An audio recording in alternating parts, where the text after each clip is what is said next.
Hello and welcome. You're watching NDTV 24/7. I'm Osama Shahba. Top story, the row over Katchatheevu Island, and the foreign minister has spoken on the island row, and the government has upped its ante over Katchatheevu Island. S. Jaishankar, while conducting a press conference today, he said that people need to know about Katchatheevu Island and fishing rights. He also said that island as well as the fishing rights were given away. This is what he alleged. And S. Jaishankar also said that he has raised Katchatheevu issue several times and people should know Katchatheevu was given away. In looking at these two issues, the Katchatheevu issue and the fishermen issue, two parties, the Congress and the DMK, have approached this matter as though they have no responsibility for it, as though the situation is for central government, today's central government, for them to resolve. There is no history to this. This has just happened. They are the people who are taking up the cause. That is the way they would like to project it. Again, this is there in one of the documents of the released under RTI. This is an observation by the then Prime Minister Jawaharlal Nehru in May of 1961. He writes, "I attach no importance at all to this little island, and I would have no hesitation in giving up our claim to it. I do not like matters like this pending indefinitely and being raised again and again in Parliament." So, to Pandit Nehru, this was a little island. It had no importance. He saw it as a nuisance. Why are people bringing it up again and again in Parliament? All right, Vasudha Venugopal as well as Sam Daniel join us to give us more details. Let me go across to Sam first. Sam, decades-old territorial and fishing right dispute around this island. What Jaishankar is saying that it did not really surface suddenly and it has often been debated. What more can you tell us?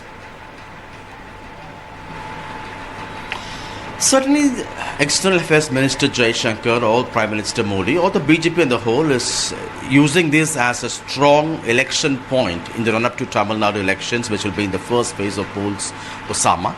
To give a little backdrop, this dates back to 1974, till when this particular 285-acre island, 14 nautical miles away from Rameshwaram on the Bay of Bengal, closer to Sri Lanka, belonged to India.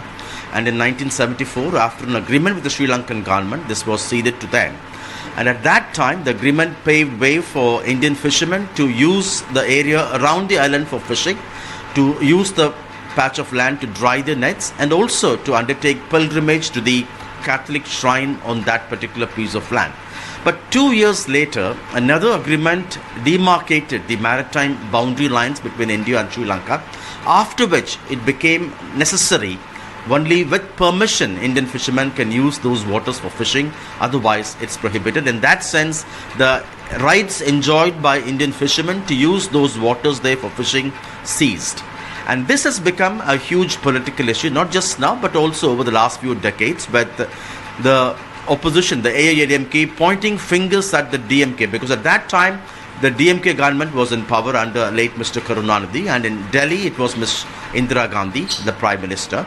And the controversy has now emerged after an RTI reply obtained by Tamil Nadu BJP Chief Annamalai, which has not been made public yet by himself or by the publication, from which the newspaper has reported that it appears that Indian government did not really pursue this case strongly as much as the Sri Lankan government had done, because of which both the Congress and the DMK responsible for ceding this to Sri Lanka. They claimed that at that point in time, Sri Lanka cited or claimed ownership, saying that that patch of island belonged to it, and later it had granted that to the Raja of Ramnath.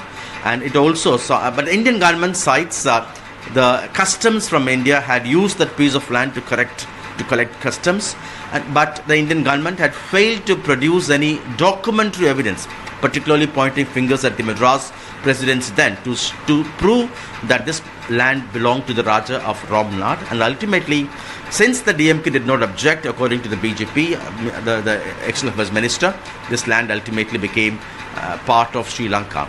And now the aim of this press conference is to, according to Mr. Jaishankar, to tell the people the real story behind, while the DMK makes itself appear that it's a champion for the rights of the fishing community, but the fact he claims is that because of their inefficiency, because of their failure, this whole problem had cropped up. On the ground, whether this will help the BJP to expand its political footprint in the state where it has a very negligible presence, that's something we'll have to wait and see. The BJP at the moment in Tamil Nadu is on a weak wicket without any major allies besides after the AIDMK had parted ways. But using these things, the party is trying to drum up support, and we'll have to wait and see how this will work politically. But so far, the DMK has not really responded. But Congress Chief Karge has questioned what the central government, the BJP government, has done over the last 10 years to retrieve Katchatheevu in terms of any concrete measures. So it's a kind of a tug of war, but the BJP trying to derive political mileage in this. On the ground, lastly, Osama, yes, the fishermen on the ground say, yes, the seeding of Katchatheevu Island has certainly reduced the waters available for Indian fishermen on the Bay of Bengal to fish, but they also add, on the ground there is no fish in Indian waters. That's why they are forced to either knowingly or unknowingly stray into Lankan waters. And leaders like Jayalalitha in the past, besides demanding retrieval of Katchatheevu, had also demanded signing up of a kind of a lease for perpetuity, lease in perpetuity.